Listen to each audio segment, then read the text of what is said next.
Bienvenidos a la semana 4 de la serie Orando con las Escrituras. Soy su anfitriona, Marixa Flores.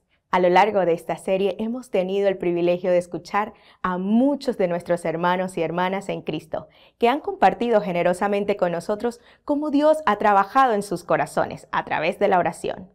El propósito de estos testimonios es ilustrar las enseñanzas del arzobispo Monseñor Bernard Hebda, del obispo auxiliar Monseñor Andrew Cousins y de nuestros demás invitados.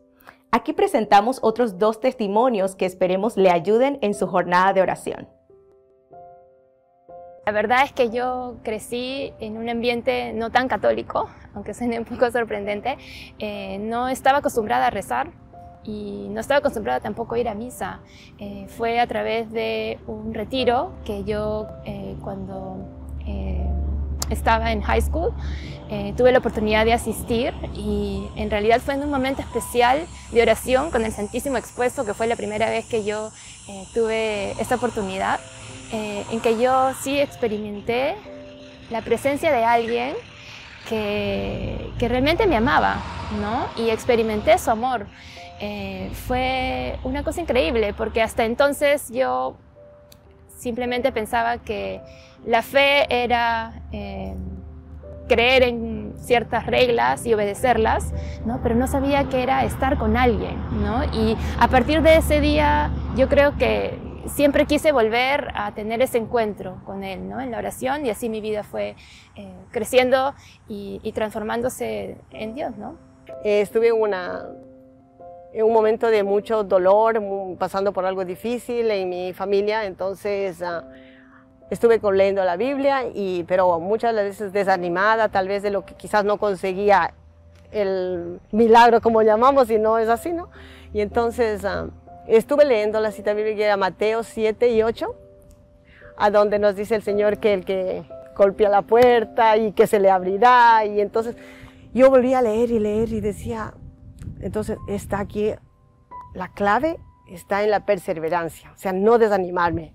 Y entonces esa cita a mí me llenó tanto y me agradó tanto, y le volví a leer y le volví a leer, y creo que eso me ayudó para que hoy en día no me desanime y siga fiel, aunque a veces vea las cosas difíciles, pero me mantiene fuerte, porque como que eso es algo que a mí me ayudó muchísimo. Entonces es una de las citas. Y otra, puedo decir, es el Evangelio donde nos habla de la mujer que tenía la hemorragia y que ella, con solo tocarle el fleco del Señor, logró sanar.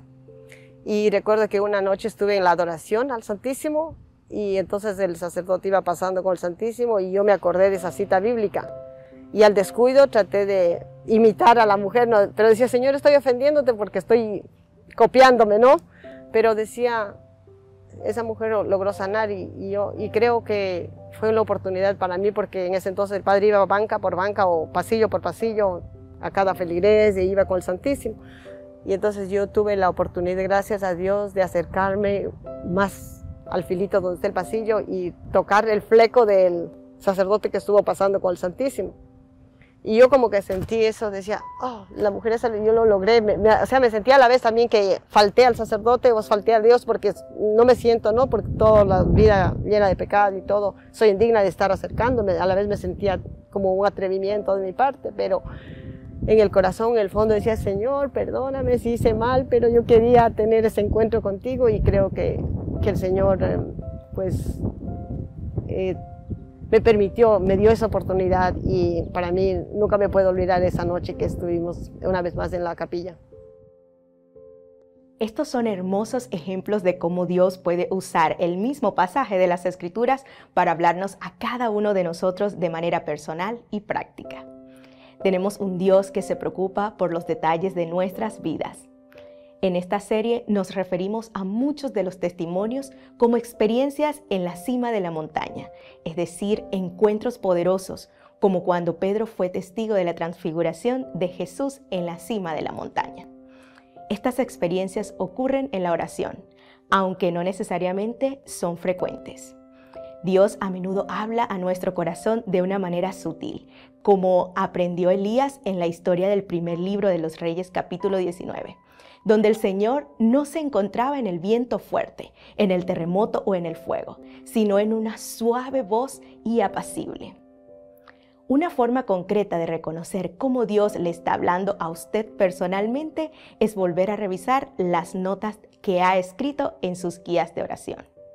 Es importante recordar que la oración es una relación. Así como las relaciones son únicas, también lo son las experiencias de oración.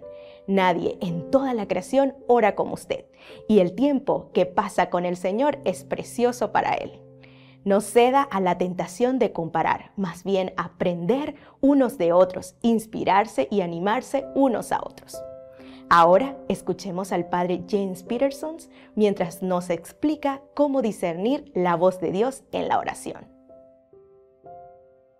Hola, queridos hermanos y hermanas, hermanitos y hermanitas. Estamos en la cuarta semana hablando hoy del discernimiento de los espíritus.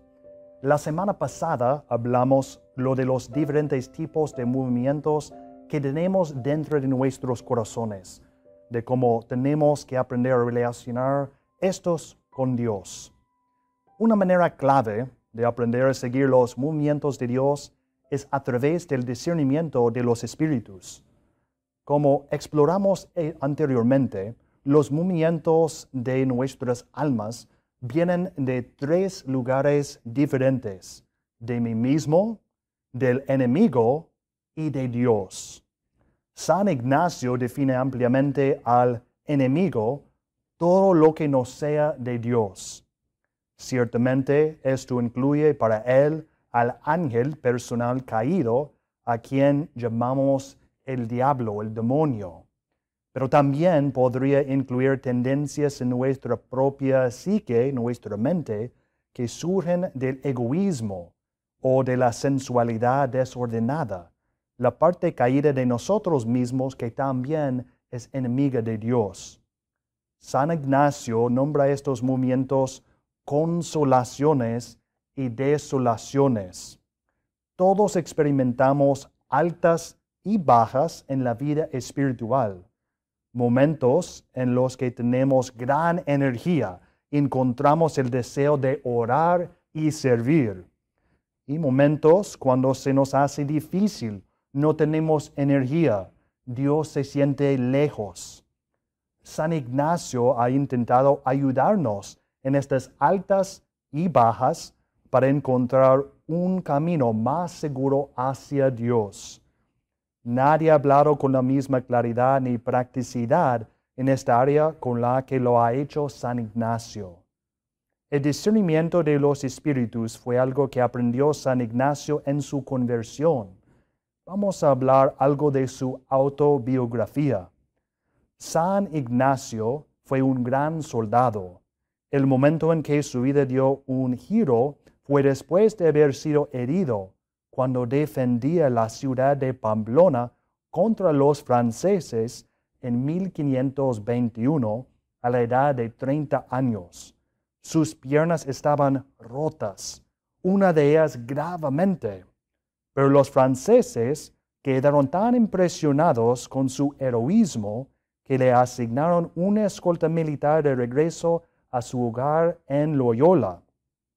De vuelta en casa, en Loyola, él insistía en que le volvieron a quebrar la pierna para reajustarla, y también eventualmente se le cortó un extremo sobresaliente del hueso. Luego el miembro tuvo que estirarse durante un periodo de meses. Después admitió que él soportó todo esto a causa de su vanidad, sin nada de anestesia, claro. Casi muere por el dolor de todas estas cirugías, escogida voluntariamente. Tiene un largo periodo de recuperación y es durante este tiempo que pide que se le dé algo para leer. No estoy seguro si solo había 2 libros en la casa o si su hermana religiosa le dijo que solo habían 2 libros en la casa. Estaba acostumbrado a leer libros acerca de la caballerosidad y hazañas de armas. Ella le dio un libro sobre la vida de Cristo, una leyenda de oro, y un libro sobre las vidas de los santos. De mala gana comenzó a leerlos para pasar el tiempo. Gradualmente algo pasaba en él. Al leer la siguiente descripción, nota las palabras que describen los movimientos de su corazón. San Ignacio escribió: al leerlos muchas veces, se encariñó bastante con lo que encontró escrito allá. Dejando a un lado su lectura, a veces se detenía a pensar en las cosas que había leído y otras veces en las cosas del mundo en las que antes solía pensar.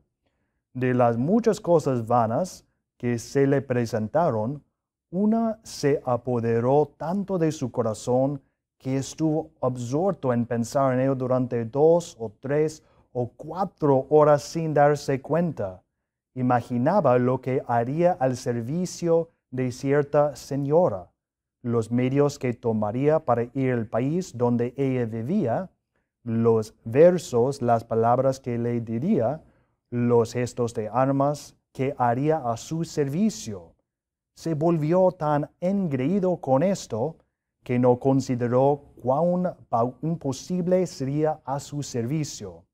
Se volvió tan engreído con esto porque la dama no era de la baja nobleza, ni una condesa, ni una duquesa, pero su posición era más alta que cualquiera de ellas.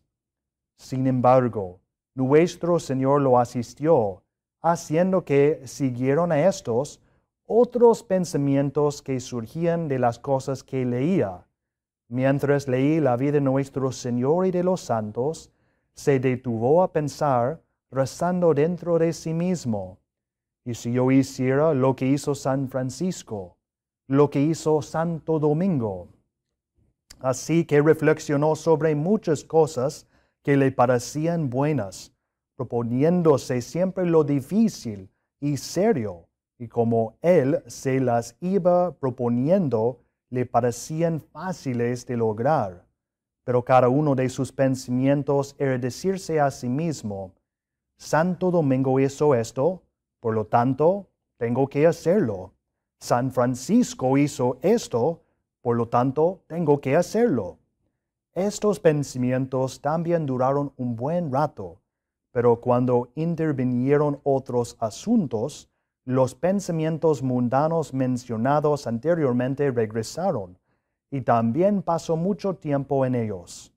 Esta sucesión de pensamientos tan diversos se prolongó durante mucho tiempo, y siempre se detuvo extensamente en el pensamiento que tenía ante sí, ya sea en los hechos mundanos que deseaba realizar o en los hechos de Dios que le llegaban a la imaginación, hasta que se cansó de esto, lo dejó a un lado y pasó a otros asuntos. Sin embargo, existía esta diferencia. Cuando él pensaba en las cosas del mundo, se deleitaba mucho con ellas, pero después, cuando se cansó y las dejó a un lado, se encontró seco y descontento. Pero cuando pensó en ir a Jerusalén descalzo y sin comer nada más que hierbas y sufrir todos los demás rigores que vio que los santos habían soportado, no solo se consoló cuando tuvo estos pensamientos, sino que incluso después de dejarlos de lado, se mantuvo contento y feliz. Sin embargo, no se dio cuenta de esto, ni se detuvo a reflexionar sobre la diferencia, hasta que una vez sus ojos se abrieron un poco y comenzó a maravillarse con la diferencia y a reflexionar sobre ella, dándose cuenta por experiencia que algunos pensamientos lo dejaban triste y otros feliz. Poco a poco fue reconociendo la diferencia entre los espíritus que lo agitaban, uno del demonio, el otro de Dios. Observe las palabras que usa, palabras al nivel de corazón: deleite, consuelo, quedarse seco y descontento, movimientos del corazón. Ni siquiera se da cuenta día tras día hasta que sus ojos se abran un poco, se da cuenta y comienza a pensar y reflexionar. Las agitaciones en su corazón están relacionadas con diferentes pensamientos. Se da cuenta de que ciertos pensamientos lo hacen feliz y contento, decide que este es el camino que quiere seguir.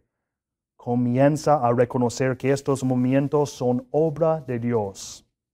San Ignacio está tratando de ayudarnos a tomar conciencia para que podamos seguir a Dios. El discernimiento de los espíritus, la introducción a las reglas, reglas para tomar conciencia y comprender en cierta medida los diferentes movimientos que se provocan en el alma, los buenos para recibirlos y los malos para rechazarlos. Y estas reglas son más adecuadas para la primera semana. Note que San Ignacio quiere ayudarnos a hacer 3 cosas. Tomar conciencia de que sus ojos se abrieron solo un poco, intentar averiguar de dónde vienen estos movimientos y qué significan, y responder, aceptar lo bueno, rechazar lo malo. A medida que avanzamos en el discernimiento de los espíritus, veremos que la mayor parte de lo que dice San Ignacio tiene que ver con 2 y 3. No pase rápidamente al 1. San Agustín, tú estabas dentro, yo estaba fuera. Su cita y sus palabras famosas. La mayoría de la gente vive habitualmente sin Él. Estamos invitados a vivir dentro, a vivir con Jesús en nuestro corazón. ¿Qué nos impide vivir dentro? ¿Miedo a enfrentar lo que está pasando en nuestro interior? ¿Es difícil? Pues Blaise Pascal de Francia escribió: la única razón de la infelicidad del hombre es que él no sabe cómo quedarse en silencio en su habitación. Estas reglas son especialmente útiles para invitarnos a concentrarnos en lo que está sucediendo dentro, en nuestro interior. Consciente de los movimientos del alma, los movimientos espirituales, no solo los movimientos naturales, movimientos en este nivel más profundo del corazón, conectado a otras cosas, pero estos movimientos son provocados por Dios o por el enemigo. Regla número 1, la primera regla. En las personas que van de pecado mortal en pecado mortal, el enemigo suele estar acostumbrado a proponerles placeres aparentes, llevándolos a imaginar deleites y placeres sensuales para retenerlos más y hacerlos crecer en sus vicios y pecados. En estas personas, el buen espíritu usa un método contrario, picando y mordiendo su conciencia a través de su poder racional de juicio moral. Observe la calidad direccional de estas reglas. Nuestra vida se encamina en una dirección general en todo momento. Si nos alejamos de Dios, ¿cómo actúa el enemigo? Si nos alejamos de Dios, ¿cómo obra Dios? San Agustín dijo: en mi juventud ardía para llenarme de maldades. Me atrevía a correr salvajemente en diferentes y oscuras formas de pasión. La segunda regla. En las personas que continúan purificando intensamente sus pecados y elevándose de bien a mejor en el servicio de Dios nuestro Señor, el método es contrario al de la primera regla, pues entonces es propio del espíritu maligno morder, entristecer y colocar obstáculos, inquietando con falsas razones para que la persona no avance. Y es propio del buen espíritu dar coraje y fortaleza, consuelos, lágrimas, inspiraciones y tranquilidad aliviando y quitando todos los obstáculos para que la persona avance en el bien. Nuevamente, la dirección general de nuestra vida es importante. ¿Cómo actúa aquí el enemigo? ¿Cómo obra Dios? Note la clave. El ataque de los enemigos es efectivo a menos que tengamos discernimiento. Veamos un ejemplo de estos del libro 10 de las Confesiones de San Agustín. San Agustín describe el momento de su conversión. Ya estaba convencido de la verdad del Evangelio a través de la predicación de San Ambrosio, pero todavía estaba involucrado con su amante y no quería dejarla. Su vida todavía estaba alejada de Dios. Luego, él describe un día en el que dos de sus amigos vienen y le cuentan una historia sobre dos soldados en la ciudad que lo dejaron todo y se convierten en monjes. San Agustín se enoja porque no puede dejar atrás su pecado. Esta era la naturaleza de mi enfermedad, escribió.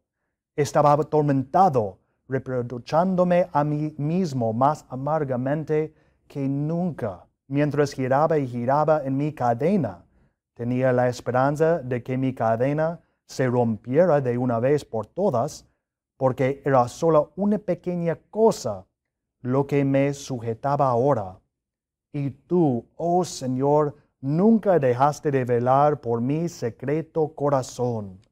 En tu severa misericordia me azotaste con el gemelo flagelo del miedo y la vergüenza, en caso de que volviera a ceder, y para que el gastado y delgado remanente de mi cadena no se rompiera, sino que ganara nueva fuerza y me atara aún más rápido. En mi corazón seguía diciendo, ahora déjalo ser, ahora déjalo ser. Y con solo decir esto, estaba a punto de tomar la resolución, estuve a punto de hacerlo, pero no lo logré. Note que aquí todavía se está alejando de Dios, está atraído por los pecados que lo retienen, y su experiencia de Dios es que Dios le está causando dolor.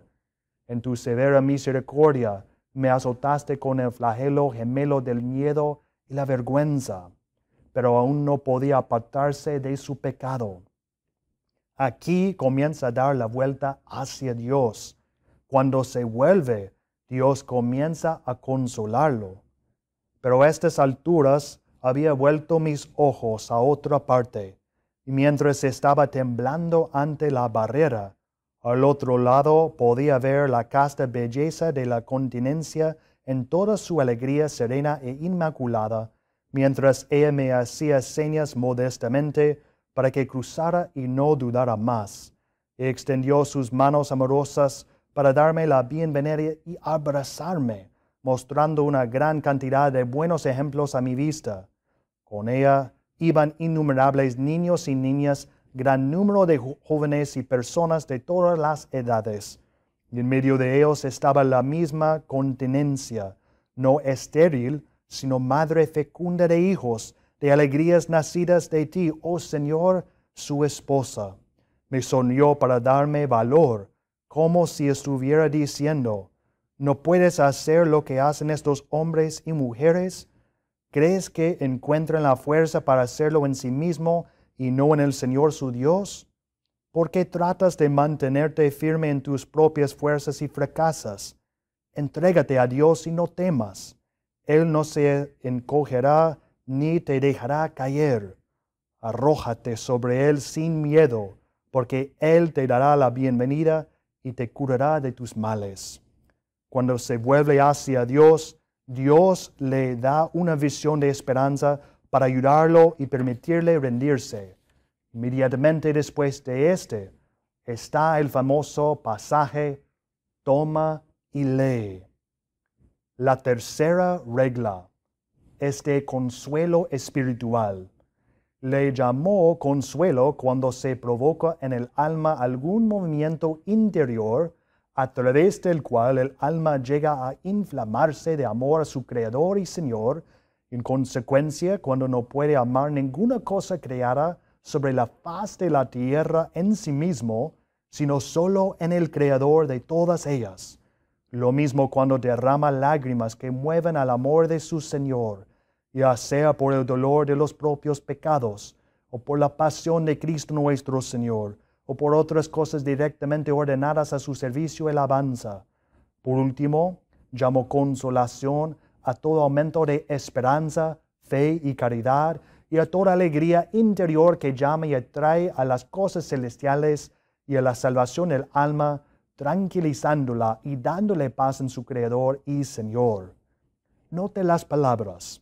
Adjetivo espiritual, diferencia entre consuelo espiritual y no espiritual, consolación.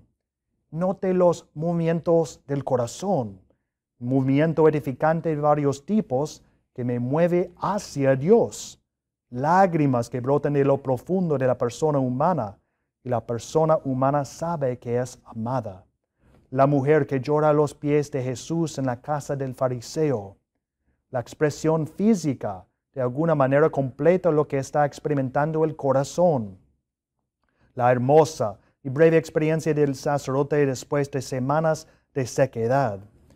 Santa Teresa escribió: al descender los escalones que conducían al jardín, vio una gallinita blanca debajo de un árbol protegiendo a sus polluelos.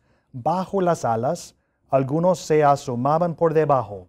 Teresa se detuvo mirándolos pensativa. Después de un rato hizo una señal de que deberíamos entrar. Noté que sus ojos estaban llenos de lágrimas y le dije: ¿estás llorando? Se tapó los ojos con la mano y lloró aún más. No puedo explicarlo ahora. Estoy demasiado conmovida. Esa noche en su celda me dijo lo siguiente y había una expresión celestial en su rostro. Lloré al pensar en cómo Dios usó esta imagen para enseñarnos su ternura hacia nosotros. A lo largo de mi vida, esto es lo que ha hecho por mí. Me he escondido totalmente bajo sus alas. Más temprano en el día, cuando los dejaba, estaba llorando cuando subía las escaleras. No pude controlarme por más tiempo y corrí a nuestra celda. Mi corazón rebosaba de amor y gratitud. Los consuelos varían en duración e intensidad. Diferencia entre consuelo espiritual y no espiritual. Santa Teresa comienza con lo no espiritual. Avanza hacia una verdad espiritual profunda. Movimientos de amor en el nivel más profundo del corazón. Hay una conexión saludable, tener consuelo no espiritual. La cuarta regla es de la desolación espiritual. Llamó desolación a todo lo contrario de la tercera regla, como oscuridad del alma, perturbación en ella, movimiento de lo bajo y cosas terrenales, inquietud por diversas agitaciones y tentaciones, movimiento a la falta de confianza, sin esperanza, sin amor, encontrarse a sí mismo totalmente perezoso, tibio, triste y como separado del Creador y Señor de uno. Porque así como el consuelo es contrario a la desolación, del mismo modo los pensamientos que provienen de la consolación son contrarios a los pensamientos que vienen de la desolación. Todos experimentamos este tipo de cosas a veces muy reverentes. Lo que sucede en la desolación, note que es exactamente lo contrario del movimiento de consolación. Primero, debemos distinguir esto de la depresión psicológica. Cuando no es espiritual, depresión, una experiencia emocional de pesadez. La energía física se agota, luego la pesadez física. La desolación no espiritual es trampolín hacia la desolación espiritual.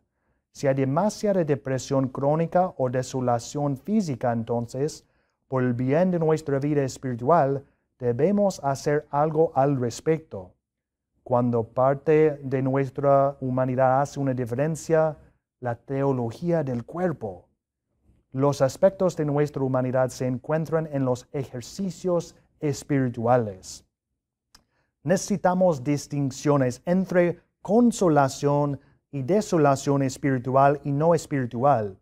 Supongamos que este sacerdote desolado experimenta la ligereza cuando piensa en dejar el sacerdocio.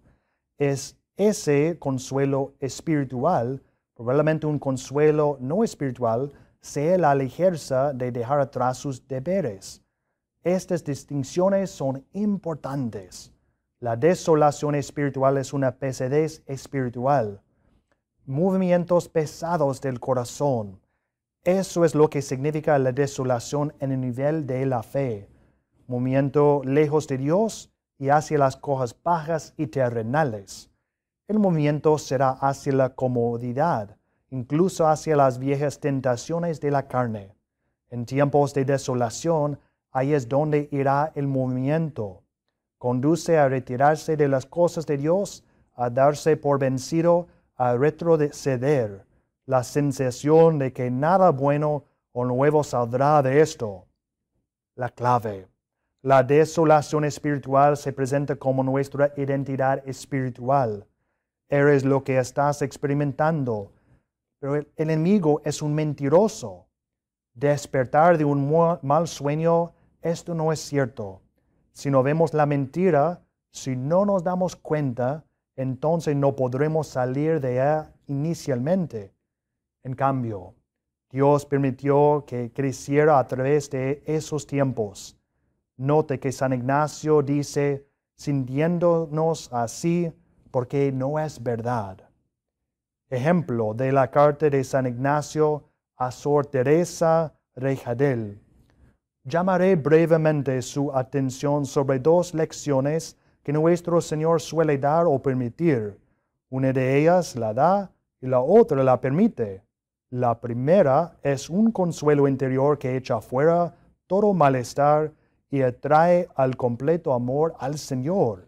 En una palabra, cuando este divino consuelo está presente, todas las pruebas son agradables y todo cansancio descansa. El que avanza con este fervor, calor y consuelo interior, encuentra ligera y dulce toda carga en toda penitencia o prueba, por grande que sea.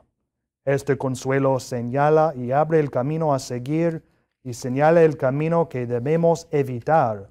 No se queda siempre con nosotros, pero siempre nos acompañará en el camino en los momentos que Dios designe.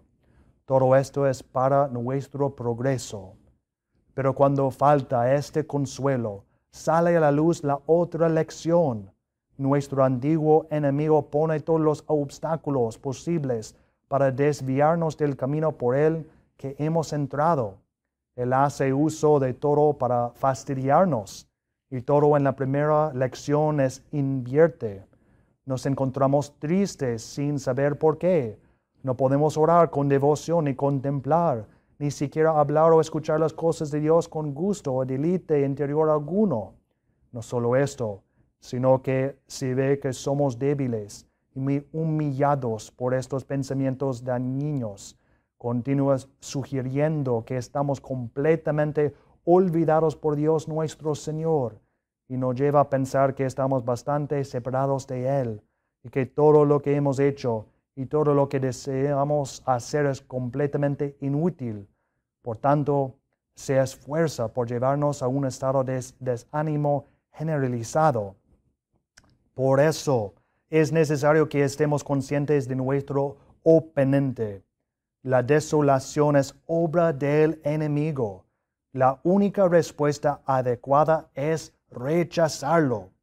Si no nos damos cuenta, no entendemos, no respondemos, entonces terminaremos en un estado de desánimo general. Dos cualidades de la desolación espiritual al final. Negativas universales. Completamente olvidado, totalmente separado, completamente sin valor, nunca podré hacerlo. Acción clásica del enemigo en la desolación espiritual. Reclama poder para interpretar pasado y futuro, todo lo que hemos hecho y todo lo que deseamos hacer. Note los pensamientos. Los pensamientos producen pensamientos y los movimientos producen pensamientos. ¿Cuál es la respuesta apropiada para rechazar los pensamientos de desolación espiritual? Que Dios les bendiga, Padre, Hijo y el Espíritu Santo. Amén. Gracias, Padre Peterson, por compartir estas verdades sobre el consuelo y la desolación en nuestra vida espiritual y las reglas que podemos usar para responder a ellas. Ahora, escuchemos a un testimonio muy profundo donde podremos apreciar estas reglas para identificar y responder a una experiencia de desolación en la vida.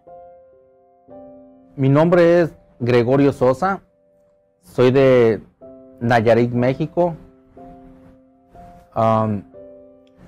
Antes vivía con mis padres, decidí no continuar con mis estudios. Mis padres me pusieron a trabajar en el campo. En ese tiempo, pues, mis papás me hablaban un poco de Dios, pero en realidad no lo conocía tanto. No tenía suficiente tiempo para Él porque, pues, era el del trabajo a la casa y la diversión de todo un adolescente. A los 20 años, mi hermano vivía aquí en Estados Unidos. Yo le pedí que me trajera para acá. Y a los 6 meses que llegué aquí en Estados Unidos, me voy a un lago, brinco y caí de cabeza. Y mi cabeza pegó en el suelo, no estaba muy hondo. Solamente me quedé ahí en el agua, ya no me pude mover. Y llegó la ambulancia, salvavidas, me sacaron de ahí y me llevaron al hospital. Despierto y me doy cuenta que no puedo hablar, solamente movía mis ojos y a mi alrededor miré a mi familia, amigos, y estaba ya lleno de puros tubos, mangueras y con un fuerte dolor de cabeza. Y después se me acerca el doctor con el intérprete y me dice: lo que te pasó a ti fue que brincaste en un río, en un lago y caíste de cabeza y se te quebró la espina dorsal y no vas a mover tu cuerpo, solamente tu cuello, y probablemente no vas a poder hablar. En ese momento se me salieron mis lágrimas y yo pensando, ¿qué va a pasar con mi vida? ¿Qué voy a hacer? Durante el día no me sentía tan triste porque estaba con mi familia, con mis padres, y ellos siempre me daban ánimo. Ya no podía moverme, eso me deprimía bastante. Incluso cuando estaba sola con mi hermano, yo le decía que me ayudara a quitarme la vida, que yo no quería estar en este mundo en silla de rueda. Y cuando te pasa algo en esta vida, lo que se te viene a la mente, me quiero morir, no quiero seguir con esto. Y también me hablaban mucho de Dios, pero en ese momento no quería saber nada, solamente quería pasar dormido. A pesar que me hablaban mucho de Dios en ese momento, todavía no lo sentía cerca de conmigo porque no tenía esa conexión con Él, apenas lo estaba empezando a conocer. Con el tiempo conocí a un muchacho mexicano que llegó a terapia en ese lugar y recuerdo que me llevó una vez a la iglesia y me dijo: mira, yo vengo aquí de vez en cuando a esta iglesia. Le digo: oh, qué bueno. Dice: aquí te vas a sentir un poco mejor. Dice: vas a ir teniendo un encuentro con Dios, y cuando tú le pidas a Él o hables con Él, tú dilo normal, tú dile lo que piensas y sientes. Y entre más a menudo iba a la iglesia con Él, eso me ayudaba bastante. Y ahí es cuando fui aprendiendo cómo comunicarme un poquito más con Dios. saber un poco más de su palabra. Pero en ese momento todavía no le encontraba sentido a la vida porque me faltaba algo, sentía un vacío en mi vida. Recuerdo una mañana que salí afuera y empecé a hablar con Dios. Empecé a decirle qué iba a hacer de mí, que me ayudara a seguir adelante. En ese momento siento algo raro en mi cuerpo que decido aceptar mi vida, aceptar mi nueva vida y continuar adelante. Decidí a aceptar a Dios, aceptarlo en mi corazón. Y en verdad desde ese momento mi vida cambió. Hicimos un grupo de adolescentes y empezamos a ayudar a todos los jóvenes. Empezamos a ayudarlo con mi otro amigo en silla de rueda y yo motivándolos a todos ellos y gracias a Dios nos iba bien en ese aspecto porque traíamos más jóvenes a la iglesia. También hicimos un coro para cantar en las misas, pero conocer a Dios fue algo muy lindo porque aprendí a tener mucha paciencia, a ser más comprensivo, a encontrarle sentido a la vida, a las cosas que tú haces y ayudar a las personas de corazón sin esperar nada a cambio. Eso en lo personal me ha ayudado bastante, tanto espiritualmente, emocionalmente. Gracias a Dios, cuando acepté mi vida, y a pesar que yo le dije a mi hermano que iba a durar 2 años, ahora ya tengo 19 años en silla de rueda, con mi vida nueva. Y lo digo y me acuerdo y lo digo y se me hace, es algo sorprendente. Porque cuando aceptas a Dios en tu corazón, tu vida cambia para siempre y cambia para bien. Y gracias a Él, aquí sigo adelante día a día con mi vida. Agradecemos a nuestro hermano por compartir su encuentro personal y concreto con la desolación y el consuelo. La enseñanza de esta semana cubrió solamente las primeras 4 de las 14 reglas para el discernimiento de los espíritus dadas por San Ignacio. Esta es mucha información, pero recuerde que puede volver a ver esta serie en cualquier momento. También puede encontrar las guías de oración y todos los recursos en nuestra página web www.archspm.org/sínodo. Si desea aprender sobre el resto de las reglas para el discernimiento, le recomendamos el libro del padre Gallagher titulado El discernimiento de los espíritus, junto con la guía del lector. Por favor, únase a nosotros en la última semana de esta serie, Orando con las Escrituras, donde el padre John Florder nos hablará sobre cómo superar los obstáculos en la oración, y hay muchos. Gracias por acompañarnos y tenga una semana llena de bendiciones.